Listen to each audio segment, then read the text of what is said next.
عمران خان کی ساری سیاسی چالیں الٹی پڑ گئیں۔ عمران خان کے لیے نظام کو تسلیم کرنا اور خاموش رہنا بڑی شرائط، مذاکرات نتیجہ خیز کیسے؟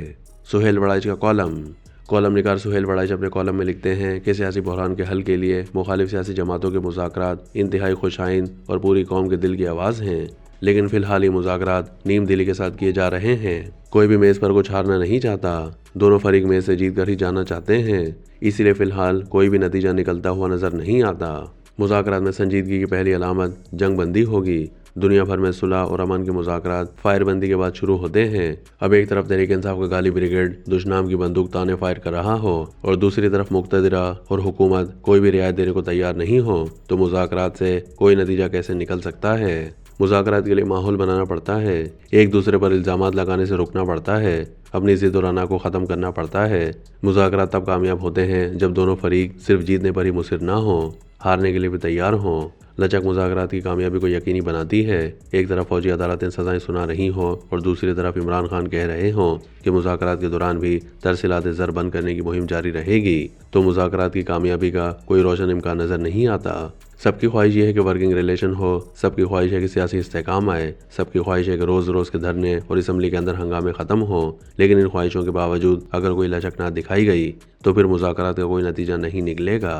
کوئی مانے نہ مانے، لیکن بقول جماعت اسلامی کے لیاقت بلوچ صاحب، تحریک انصاف کی حکومت سے مذاکرات کا مطلب یہ ہے کہ تحریک انصاف نے اس نئے نظام کو اور 8 فروری کے الیکشن کو تسلیم کر لیا ہے۔ بظاہر وہ عبوری یا مجبوری کے طور پر ہی نظام کو تسلیم کر رہے ہوں گے، مگر یہ ایک بہت بڑی لچک ہے۔ اگر یہ لچک عمران خان کی منظوری سے آئی ہے تو اسے سیاسی مصالحت کی راہ ہموار ہو سکتی ہے۔ دوسری طرف حکومت کا پی ٹی آئی کے ساتھ بیٹھنا بھی کافی خطرناک ہے، کیونکہ مقتدرہ 9 مئی اور 26 نومبر کے ملزموں کو انتشاری قرار دے چکی ہے۔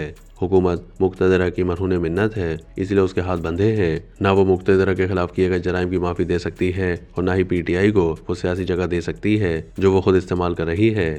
حکومت کے پاس پی ٹی آئی کو دینے کے لیے صرف نیک خواہشات کے سوا کچھ نہیں ہے۔ البتہ پی ٹی آئی کو زیادہ سے زیادہ عمران خان کی بنی گالہ میں نظر بندی اور ایک دھاندلی کمیشن کا قیام مل سکتا ہے، لیکن اس کے بدلے میں عمران خان کی طرف سے نظام کو تسلیم کرنا اور خاموش رہنا بڑی شرائط ہوگی۔ دیکھنا یہ ہے کہ اس معاملے میں دونوں طرف سے کتنی گنجائش اور لچک دکھائی جاتی ہے۔ مقتدرہ کی طرف سے معافی طلب کرنے والے 9 مئی کے مجرمان کی رہائی ایک خوش آئند اقدام ہے، اس سے ماحول میں بہتری آنی چاہیے۔ یہ درست ہے کہ عمران خان مسلسل جنگجو رہے ہیں، ماضی میں بھی مزاحمت، جارحیت اور جلوس و دھرنے کی سیاست کرتے رہے ہیں، لیکن حالیہ 2 سالوں میں وہ اپنا کوئی بھی ہدف حاصل نہیں کر سکے، بلکہ الٹا یہ ہوا کہ ان کی ساری سیاسی چالیں الٹی پڑ گئیں۔ 9 مئی ہو، 8 فروری ہو یا پھر 26 نومبر ہو، وہ جو بھی چاہتے تھے وہ نہیں ہو سکا، اور آج کی صورتحال یہ ہے کہ وہ مقبول ہونے کے باوجود پہلے معزول ہوئے، پھر انہیں قبولیت سے محروم ہونا پڑا۔ ایسے میں انہیں معقولیت سے وقت گزارنا چاہیے تھا، مگر وہ اس سے الٹے راستے پر چلے اور مزید مشکلات کا شکار ہوتے چلے گئے۔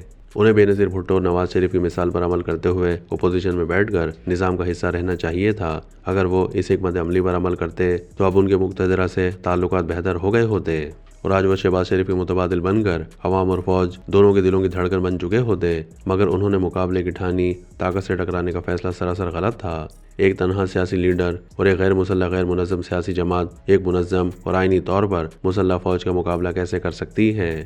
بابا جمہوریت نواب زادہ نصر اللہ کہا کرتے تھے، جمہوریت کہیں پھنس جائے تو اس کا علاج آمریت جنگ نہیں ہوتا، بلکہ اس کا علاج مزید جمہوریت ہوتا ہے۔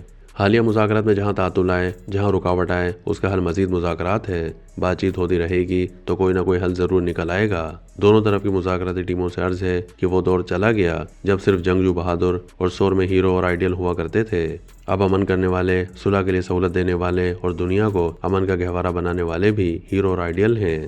مشرقی دنیا قذافی، صدام اور حافظ الاسد کو پوجتی رہی ہے، جبکہ مغربی دنیا انوار السادات کی صلح پسندی کی داد دیتی رہی۔ دنیا 20 صدیاں لڑ کر، جنگیں بھگتا کر اور نفرتیں پال کر 21ویں صدی میں آگاہ ہو چکی ہے کہ مفاہمت، مصالحت، معاہدے ہی بہترین راستہ ہیں۔ پاکستان بھی اگر جدید دنیا میں قدم رکھنا ہے، ٹیکنالوجی میں آگے جانا ہے یا خوشحالی کی طرف بڑھنا ہے، تو اس کی بنیاد اپنے تنازعات کو ختم کر کے ہی پڑ سکتی ہیں۔ سیاسی عدم مفاہمت پاکستان کی معاشی اور سماجی ترقی میں سب سے بڑی رکاوٹ ہے۔ مصالحت کو لچک اور ایک دوسرے کو جگہ دینے سے بآسانی حاصل کیا جا سکتا ہے۔ اگرچہ فی الحال مذاکرات کی کامیابی کا امکان کم ہے، کوئی بڑا ریلیف بھی کسی فریق کو ملنے والا نہیں ہے۔ کئی بار مذاکرات تعطل کا شکار ہوں گے، مگر پھر بھی مذاکرات واحد حل ہیں۔ پاکستان کی مستقبل کی تاریخ میں لڑانے والوں کا نہیں، صلح کروانے والوں کا نام سنہری حروف میں لکھا جائے گا۔ 21ویں صدی کے ہیرو ہٹلر اور اسٹالن نہیں بلکہ برٹرینڈ رسل ہیں، جس نے جنگ بندی کی بات کی، اس کے خلاف مہم چلائی، جلا وطنی تک اختیار کی، مگر امن کا الاپ کرتا رہا۔ آج کی سیاست میں کوئی نوابزادہ نصر اللہ خان تو نہیں ہے، مگر حکومت اور اپوزیشن میں سے جو بھی مفاہمت کروانے میں کامیاب ہوگا وہ خود بخود آج کے پاکستان کا نوابزادہ نصر اللہ خان بن جائے گا۔ دیکھنا یہ ہے کہ ہم جنگوں کے شوقین کب امن کے متوالے اور مفاہمت کے پیروکار بنتے ہیں۔